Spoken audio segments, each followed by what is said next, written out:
Chapter 1574. Alex said earnestly, "You helped me, I will naturally help you too. If you take this medicine, it will increase your longevity by 10 years. It shouldn't be a problem." Although the old master didn't know what rejuvenation pill was, he still nodded in excitement. Immediately after losing his crutches, he knelt on the ground tremblingly, raising his hands above his head. Alex put the rejuvenating pill in his hands, then helped him up and said, "Old master, take it now. At your age, you should not see any effect from the outside after taking it, but the real effect, a person with great wisdom like you should be able to feel it." The old master was very grateful and blurted out, "Thank you, master." After that, he no longer hesitated and put the rejuvenating pill in his mouth.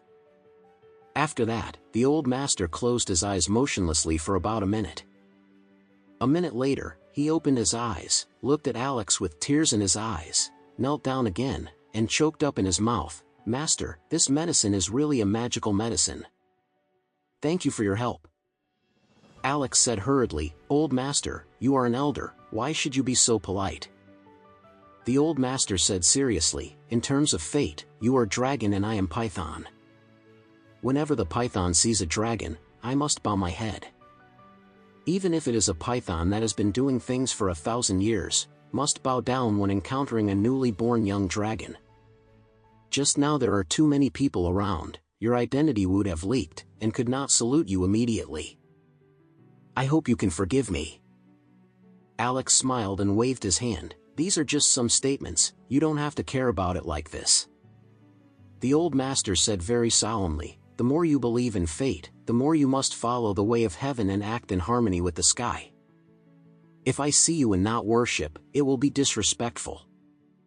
If there is such a thing, the way of heaven will remember me." Seeing the old master's resolute attitude, Alex no longer insisted, but asked, "Old gentleman, the younger generation still doesn't know your name.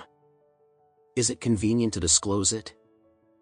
The old master immediately arched his hands and said with respect, "Alex, whose surname is Lai, is named Lai Qinghua. He is a direct descendant of Lai Bai, a master of feng shui in the Song dynasty." Alex suddenly realized, admiringly said, "Unexpectedly, after the old gentleman is from a famous sect, no wonder you have such a profound knowledge of this matter." With that, Alex couldn't help thinking of the fake feng shui master who deceived Faria back then.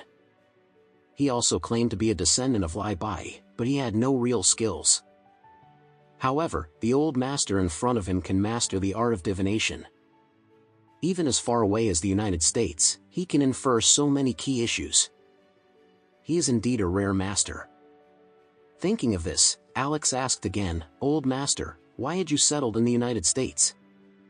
Lai Qinghua smiled bitterly and said, "During the War of Resistance, my father was concerned about the motherland and had the greatest divination in his life.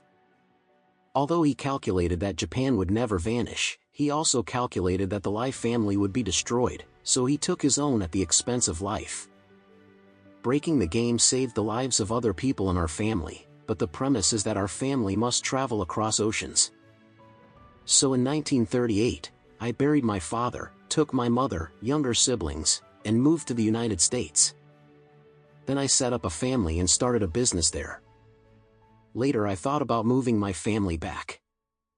But because I had lived there for many years, my family and career, chances, grievances are all involved, and couldn't afford to toss, so I settled there." Alex nodded and asked him, "Then what are your plans next?"